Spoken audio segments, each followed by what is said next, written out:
Bienvenidos a Crecimiento Consciente. Somos Carlos y Daniel. Bueno, bienvenidos a nuestro formato de siempre, Retomando ahora sí, formato físico.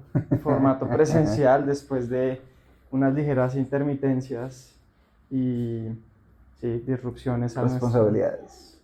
de responsabilidades varias. Pero bueno, hoy venimos de nuevo con un poco de emprendimiento y liderazgo. Creo que E inteligencia emocional, diría yo inteligencia también, claro. esta semana vamos a rotar un poco Vamos a rotar. la Ya se rutina. dieron cuenta que estamos un poquito desordenados, o más bien estamos un poquito vanguardistas y tomando ahí. Ahí vamos, sí, probando cosas, pero ahí Sí, vamos. cogiendo el ritmo de nuevo, pero yo creo que se vienen grandes sorpresas y cosas chéveres para toda la comunidad de crecimiento consciente, entonces ojalá que valga la pena Así es. y que sigan fielmente pues leyendo nuestras entradas, viendo los videos, redes sociales, compartiendo, like, difundiendo y ayudándonos a crecer la comunidad, porque bueno, con todo lo que está pasando a nivel mundial, creo que espacios como este ganan aún más relevancia y son fuente de descompresión y de tranquilidad y de paz para muchos. Entonces, es importante que los preservemos y que los alimentemos. Así es, hablando de eso, ya casi cumplimos un año. Creo que ya lo cumplimos.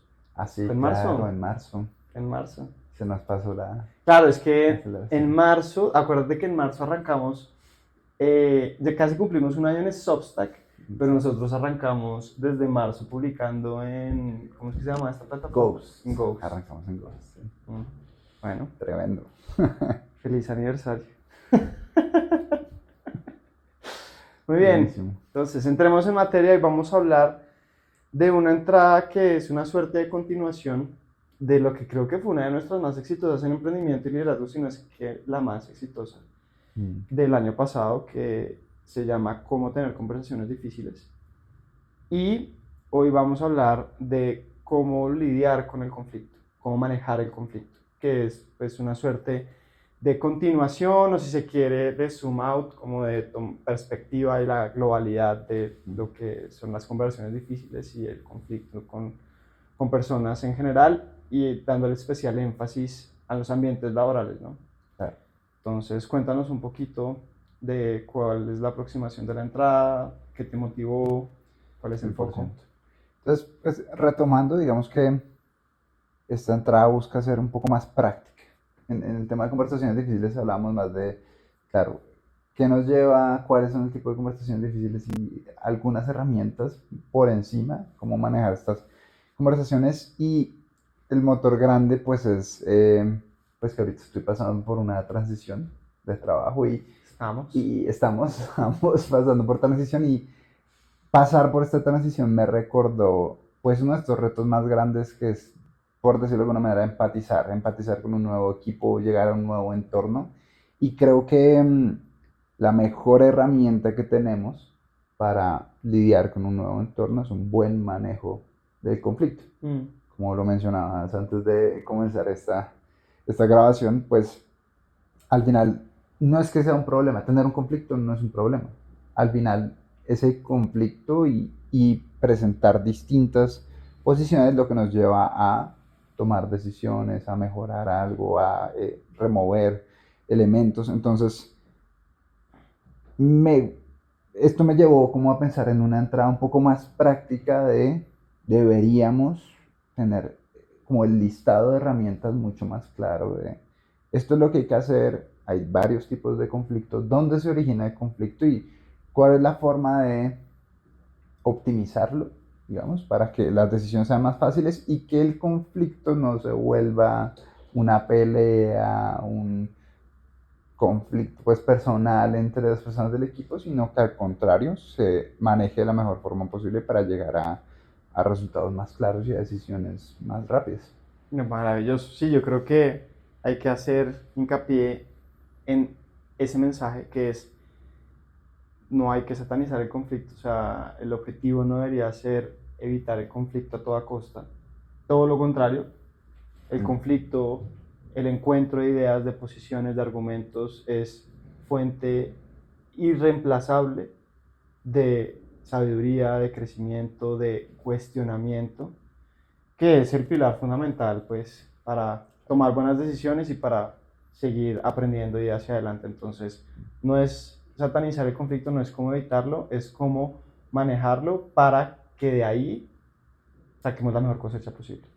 100%. Y digamos que, claro, la entrada va mucho más enfocada como al ámbito profesional.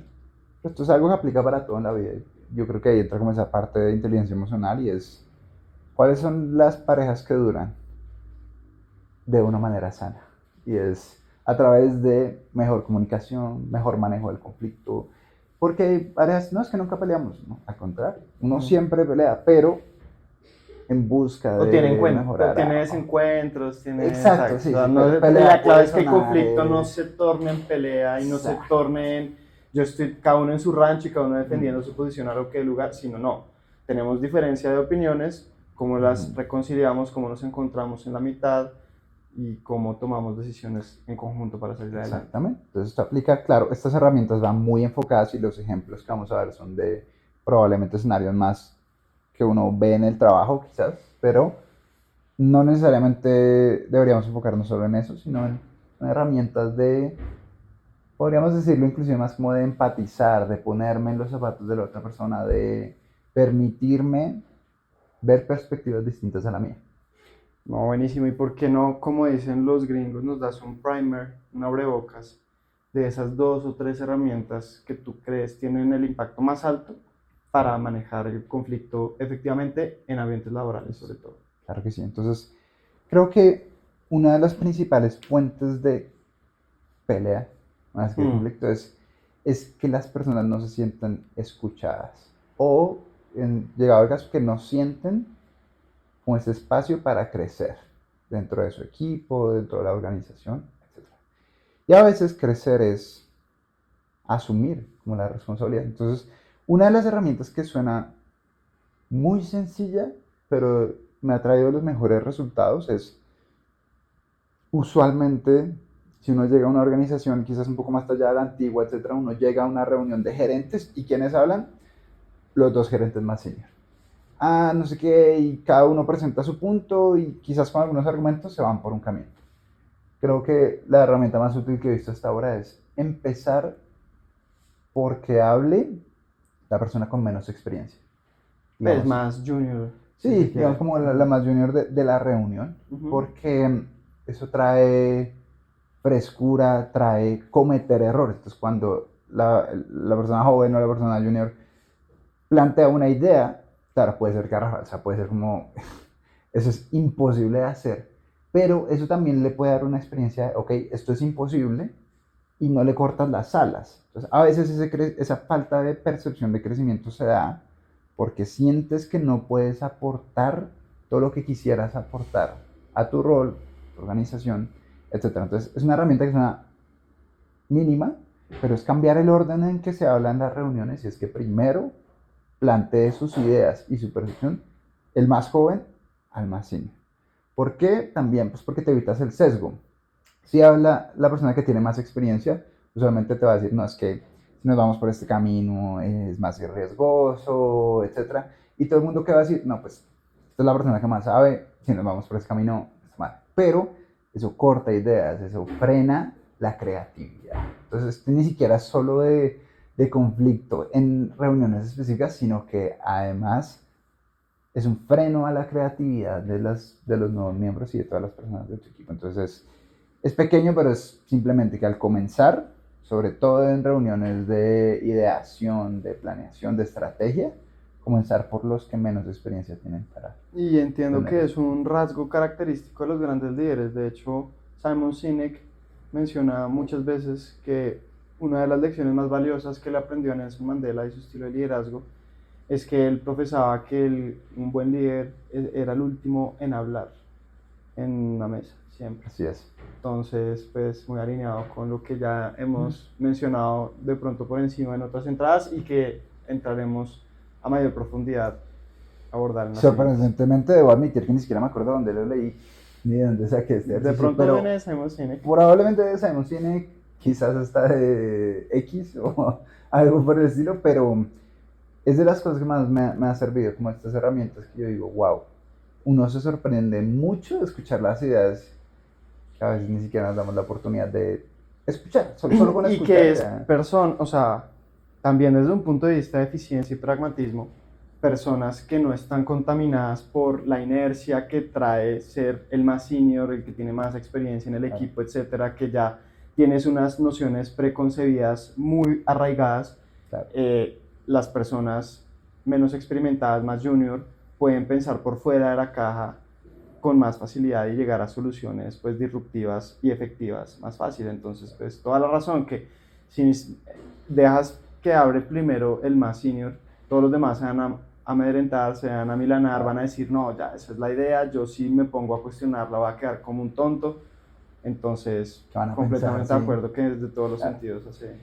Y hay como un asterisco ahí, y es, eso te exige a ti como líder no juzgar, porque obviamente no todas las ideas van a ser buenas, no todo va a ser útil.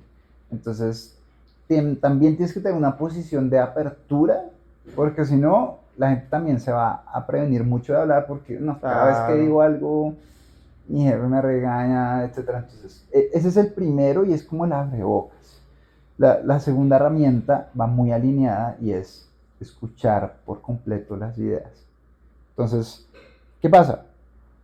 Tú me empiezas a decir, no, es que yo creo que deberíamos ir por este camino, y a mí me llega una idea y yo, uy, no, pero es que tal cosa, interrumpo tu idea.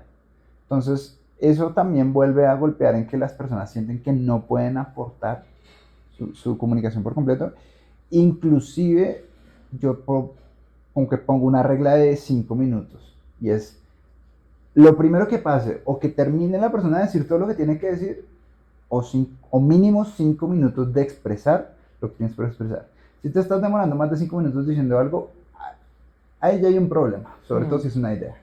Pero permitir que las personas se expresen por completo evita sesgos. Entonces, uno, que hablen los chiquitos, y dos, escucharlos, de verdad escuchar. Entonces, cuando no es una frase del libro de yo debería escuchar, sino cuando es reglas de negociación o de definición de la reunión, es otra cosa, porque son reglas. Ya no es, es que tengo algo por decir. Y no es no decirlo, es anótalo. Anótalo, estructura lo que quieres decir en la reunión para que cuando la otra persona termine de expresar su idea, ya, ok, ven, lo complemento, o no estoy de acuerdo, o sí estoy de acuerdo, y por qué. Entonces, es muy interesante porque, de nuevo, esto alimenta el crecimiento, permite que la gente diga, hey, estoy aprendiendo nuevos elementos. Y segundo, te exige a ti masticar, como procesar lo que quieres decir. Es que también cuando tú hablas y frenas e interrumpes y dices una idea, no está procesada, te llegó. Y si no te permites procesar ese pensamiento, esa idea, masticarlo y que se vuelva algo más tangible, también puedes decir cosas que no son. Entonces tiene como esa doble utilidad. Me parece maravilloso, muy al lugar.